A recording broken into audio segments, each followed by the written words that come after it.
The gospel writers Matthew, Mark, Luke, and John tell us a lot about the last 3 years of Jesus' earthly life. And of course, they tell us a few things about his infancy. But they don't tell us hardly anything about the intervening years between when he was a baby and when he was a full grown adult around the age of 30. There is, however, one singular exception. It's in Luke's Gospel, chapter 2, and it's the gospel reading for this coming Sunday. It's about when Jesus was 12 years old in the temple.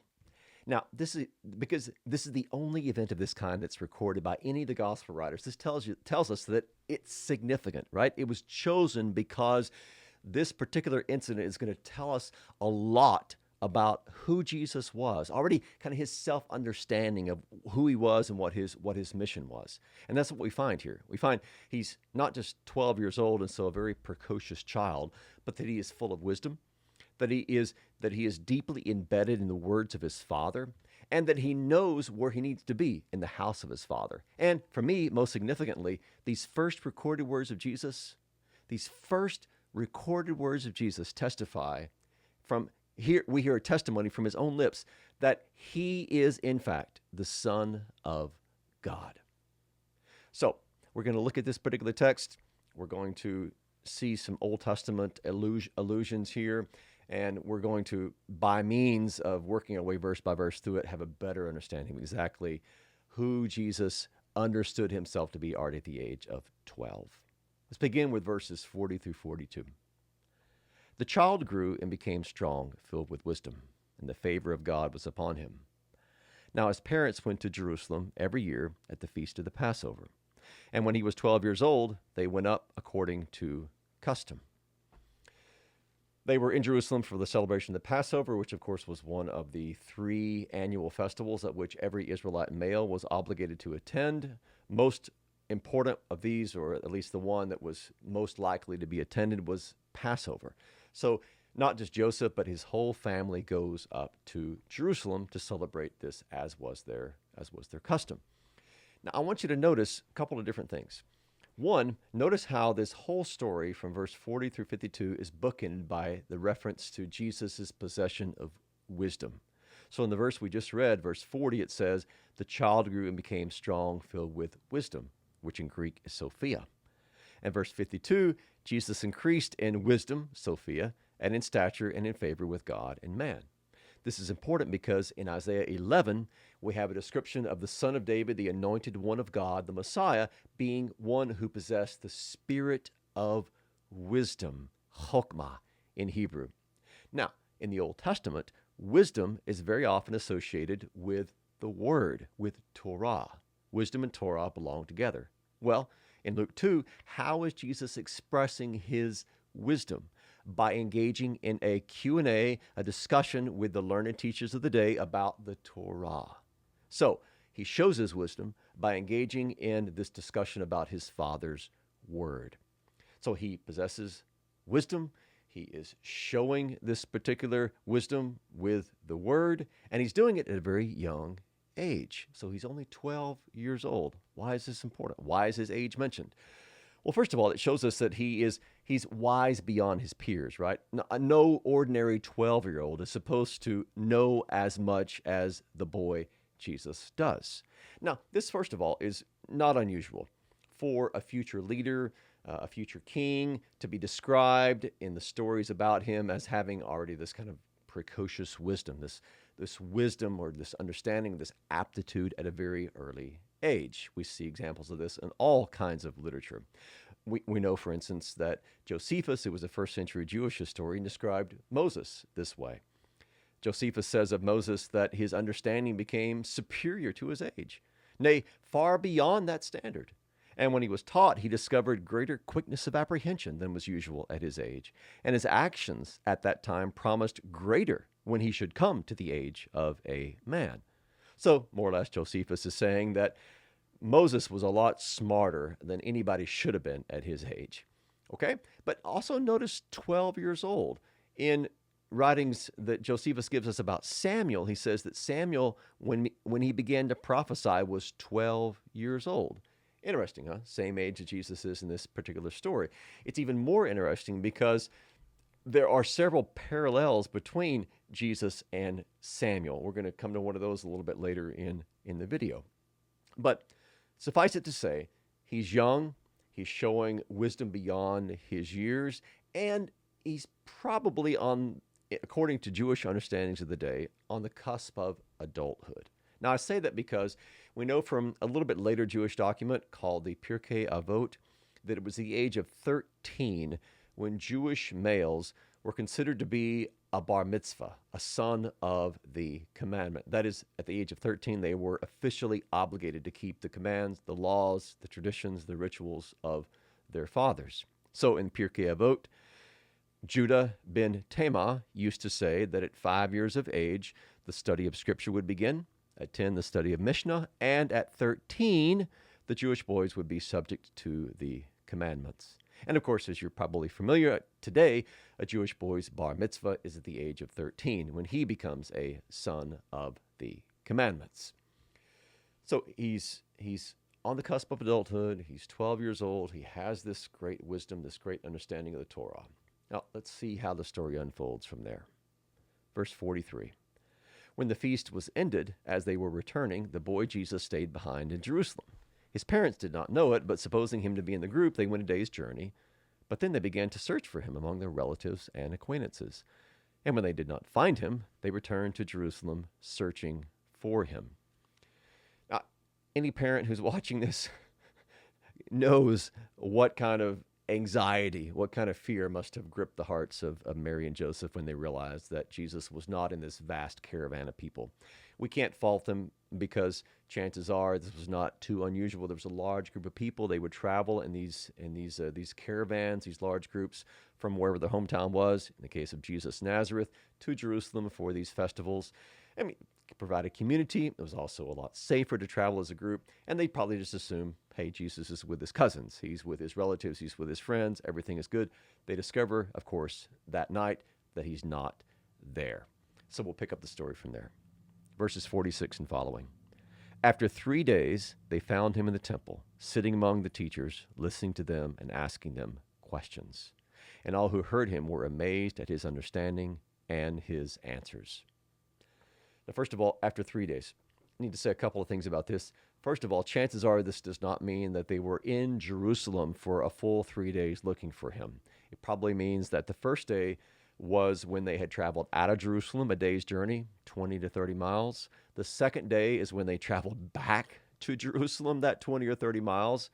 And then the third day, they were searching in Jerusalem and they found him at the temple. So that's probably what the 3 days is referring to in the temporal sequence.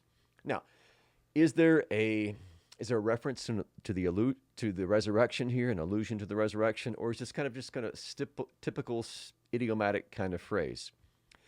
Well, first of all, it could just simply be an idiomatic phrase. We know from all over the Old Testament that 3 days or after 3 days or on the third day is a very common time frame by which to describe the sequence of time between the beginning and the ending of something.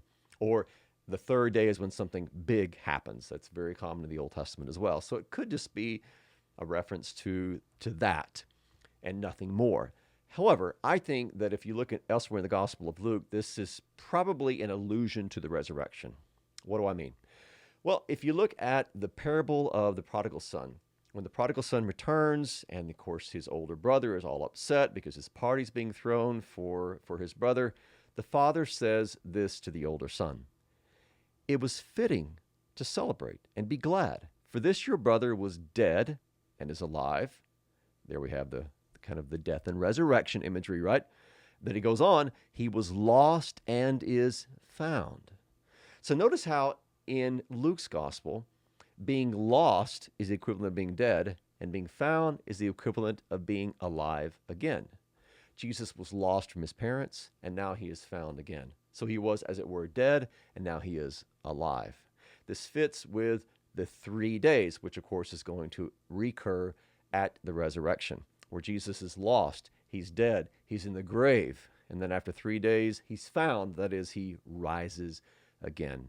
So I think that we have a resurrection allusion here to the 3 days, that this event is, as it were, a precursor, a foreshadowing, a literary foreshadowing of that which is to come at the end of the gospel. Okay, Well, where exactly is Jesus? He's in the temple, but when you think of the temple, make sure that you don't think of the temple as just kind of this singular structure, this solitary structure with the holy place and the holy of holies.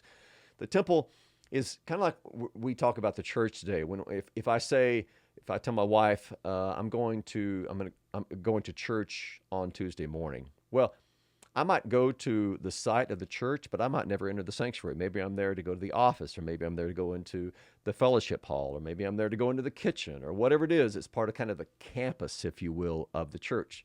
Kind of like that with the temple. When you went to the temple, chances are, if you were just a typical Israelite, you didn't actually go to the temple itself. That is the temple building. That was just the holy place and the Holy of Holies. You wouldn't go there unless you were a priest. If you were a regular Israelite and you went to the temple, you went into one of the courts. You went to the court of the men or the court of the women, or maybe just into that outer court of the Gentiles. I show you here a picture of the temple as it would have looked back then. Of course, in the middle, you have the temple proper. You have the holy place and the Holy of Holies, and then you have the forecourt of the priests that's out in front of that. But this large open area on either side, that was the court. That was the court where people would gather to maybe to sing, as the early church did. Maybe they gathered there around their rabbi. Maybe they gathered together with friends. There were a lot of reasons for going to the temple. And this is where these rabbis would have gathered, and they would have had people around them for discussion, for dialogue, for debate. Okay? So that's where Jesus is found. He's among all of these learned teachers of the day. And it says that they're amazed, right? They're amazed at his insights. The Greek word that's used here is existemi, and it's used in 3 different places by Luke. Here in verse 47 of Luke 2, all who heard him were amazed at his understanding and his answers. And then in Luke 8, it's used where it says her parents, that is the parents of the young woman that Jesus raised, were amazed, but he charged them to tell no one what had happened. And then in Luke 24, this is the Emmaus disciples speaking. They say, moreover, some women of our company amazed us. They were at the tomb early in the morning, and when they didn't find the body of Jesus, they came back saying that they had even seen a vision of angels who said that he was alive.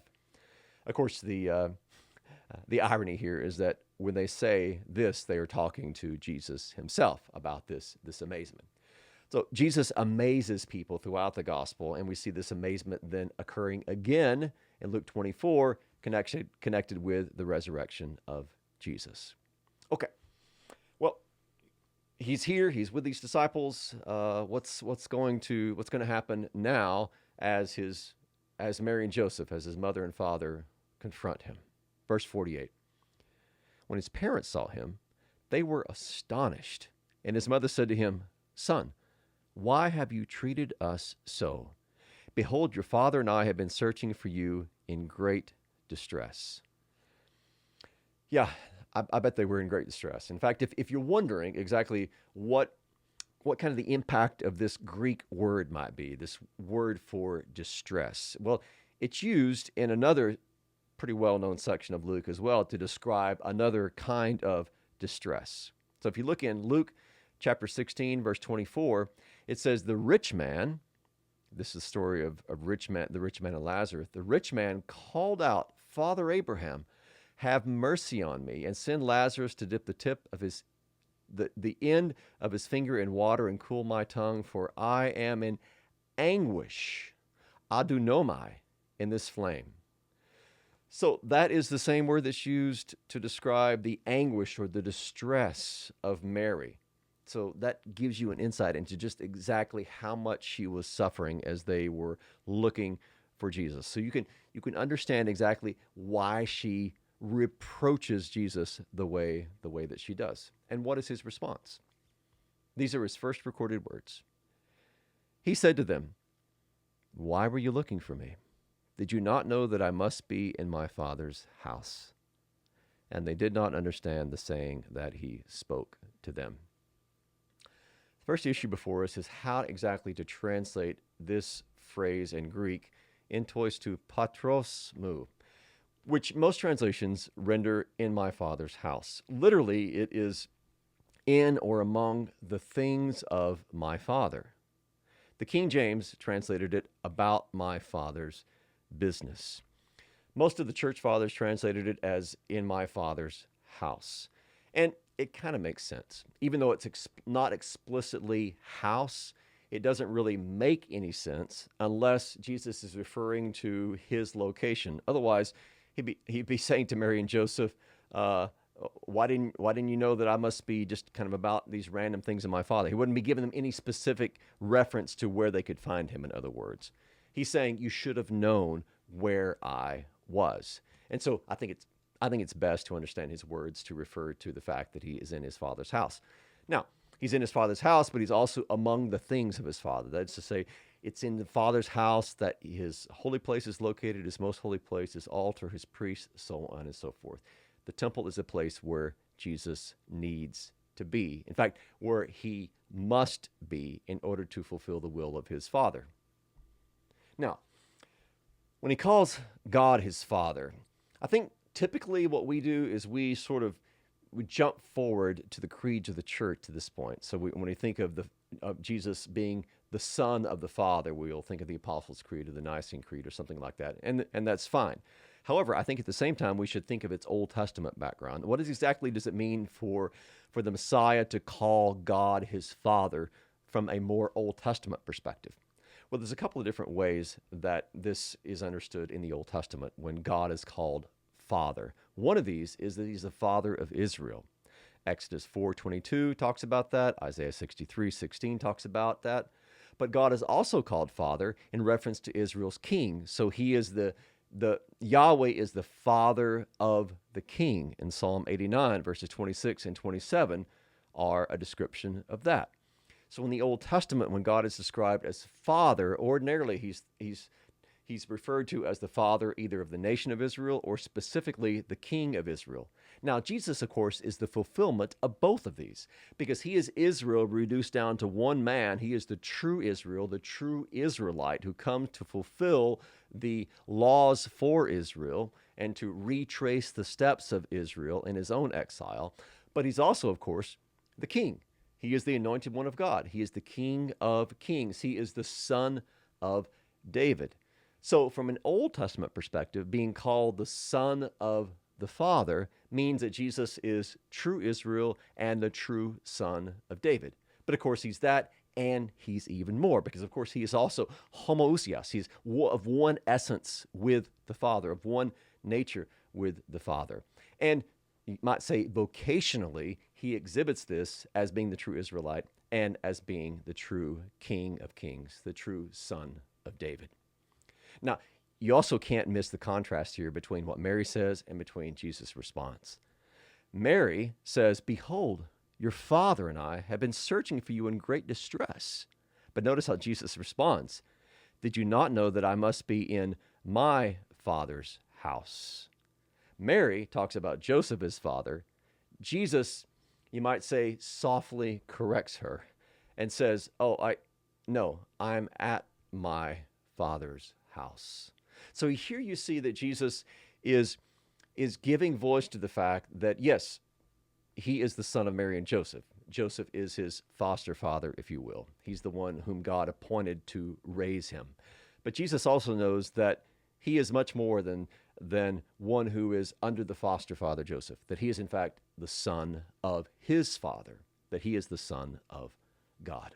And as I said earlier, in these first recorded words of Jesus, he confesses that he is in fact not just a man, but that he is in fact the Son of God. And notice too that Jesus, from the very beginning, is misunderstood. Misunderstood here by his own mother and foster father, and misunderstood by many others throughout his ministry.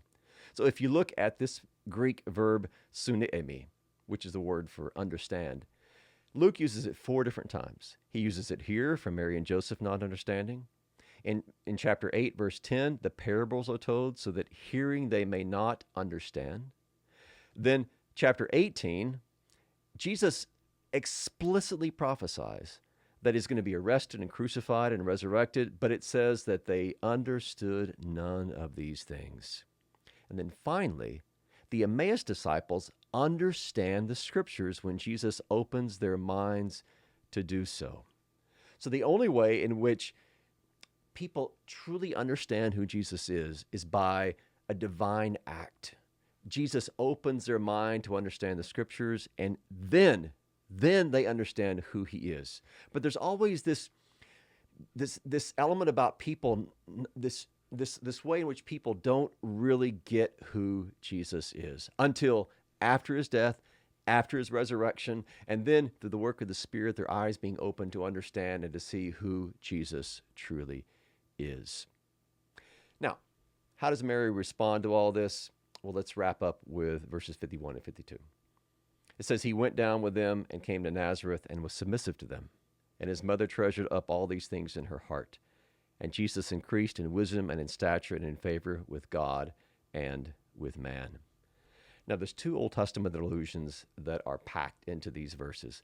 One of these is that his mother treasuring up all these things in her heart is closely parallel to Genesis 37:11.